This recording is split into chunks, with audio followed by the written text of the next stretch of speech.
Hello and welcome back. I'm here again with Sylv. Just going to run through some quick drills on pads and some pointers on holding pads, because both at Box on North and William Street Gym, it's a big part of the training is that we do pad work in partner work. And it's a good way of learning how to be a good pad holder to minimize the risk of getting injured and also giving your partner the best opportunity to develop their technique. Now, the first thing I want you to start thinking about when you're holding pads is that you're providing a target, you're not catching their punches. So you have to provide the right target, and their goal is to hit that target. So if they're not on target, it's not your responsibility to reach out and catch the punches for them. Something that will be really helpful for your partner and yourself. So Sylvia gets to fine-tune her punches accuracy and distance, and I get to stay safe, which is very important. Now, when we first hold pads, we want to make sure that we're in our stance. Okay, so if I'm holding for Sylv and we're both right-handers, I'm going to be in my boxing stance, as is Sylv. Okay, if Sylvia was a left-hander, I can hold this way, but some of her punches will get a little bit compromised. Like her cross, for example, will end up being a little bit shorter. So sometimes if I feel comfortable, I'll stand as a left-hander as well. Makes it a bit easier, but there's nothing wrong with holding pads this way as well, just as long as you feel safe and comfortable. Okay, now, holding the pads, what we don't want to see you do is just to stand there the whole time with your pads up and they're punching away. One of the main reasons I want you to do that for your own safety is that if you stand there and you just allow them to go whenever they want to go, you might not get the timing right and you're going to start taking shots, which you don't want to do as a pad holder. You want to stay safe. So Sylvia's going to be in her guard. I'm going to have my pads down and ready. Okay, my duty as a pad holder is to make sure to reinforce good habits. For most of you guys, we don't want to see you coaching each other in class. Really obvious stuff like take your hands back, that's the main thing I want to see. Or if one of us comes up to you and says a particular thing to work on, do that. But remember, you're also a student in the class and sometimes people coach the wrong thing. So just keep the pointers basic, and if we've asked you to help your partner with something, just do that.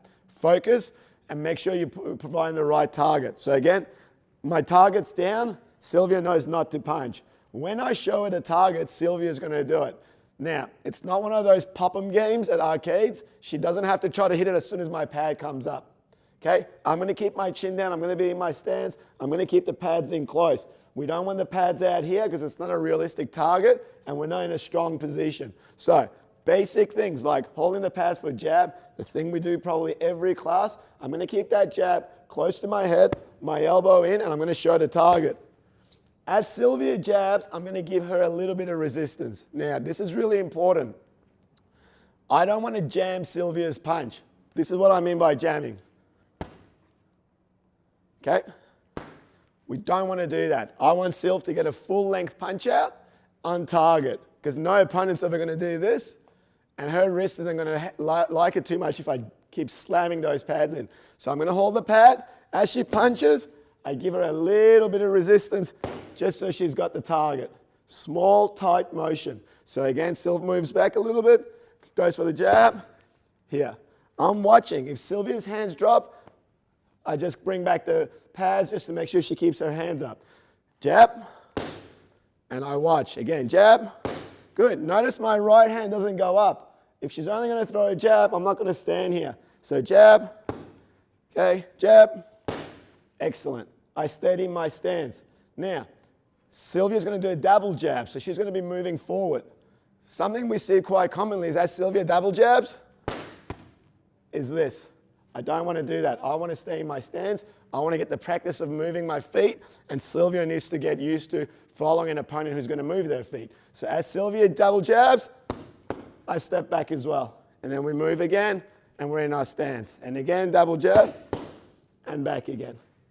Okay? Sylvia's in good position. I'm in good position, giving me good practice whilst holding pads to move as well. For the right cross, another one that commonly people hold too far away because they get a little bit worried about that right hand hitting them in the head. I don't want to hold my cross out here because Sylvia's never going to cross out there. Again, it's going to be close to my head. My chin's down just in case. Okay, and I've held pads for 25, 30 years and I haven't been hit in the head too many times with a cross.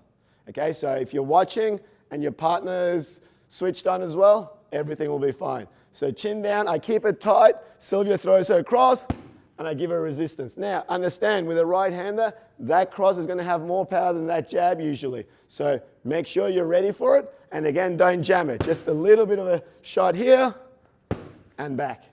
Notice again, not reaching out, not holding the pad out, nothing like that. It's as realistic a target as I can give. It's nice and tight here. This is my jab. This is my cross, not outside. Now, my favorite one to correct for people is the left hook target. Okay, this is one a lot of people tend to get a bit wrong, and it's the most common thing that hurts your elbows and your shoulders. If I hold the target out wide and Sylvia starts to windmill big shots, my shoulder isn't very strong in this position, so the leverage from there to here is quite high, and I'm going to get a lot of damage. And Sylvia's not going to throw a good hook because she's not going to throw a cross here and then a hook here. Right? So again, we want to keep these nice and tight. Right here, right cross, left hook, or a hook just on its own. Nice and tight here. We're not bringing it out, and we're not jamming it in again. Don't point your fingers here. Again, that's not a nice position for your elbow. Elbow pointing down, left hook, right on target. Okay, so right cross, left hook, jab cross hook, everything tight and small. They punch more efficiently, your shoulders are protected. The last ones are your uppercuts. Now, uppercuts, we're not going to hold out here. Again, we're going to hold them down the center line, lined up with the chin. So, my uppercut's not going to be directly under my chin because I don't want to get punched in the face today. So I'm going to keep that pad out a little bit.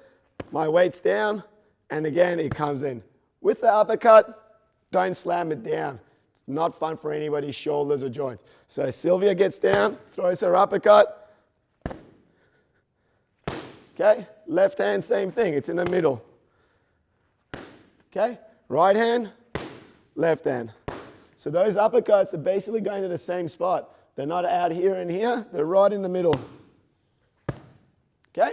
So try those. That should help you with your pad holding a little bit. One thing, guys, if you ever wear hold pads which are fingerless, make sure you keep your fingers down. Don't lift them up. And again, remember, don't jam the punches. Don't catch them. Provide a firm, small target and let your partner aim for it. Good luck.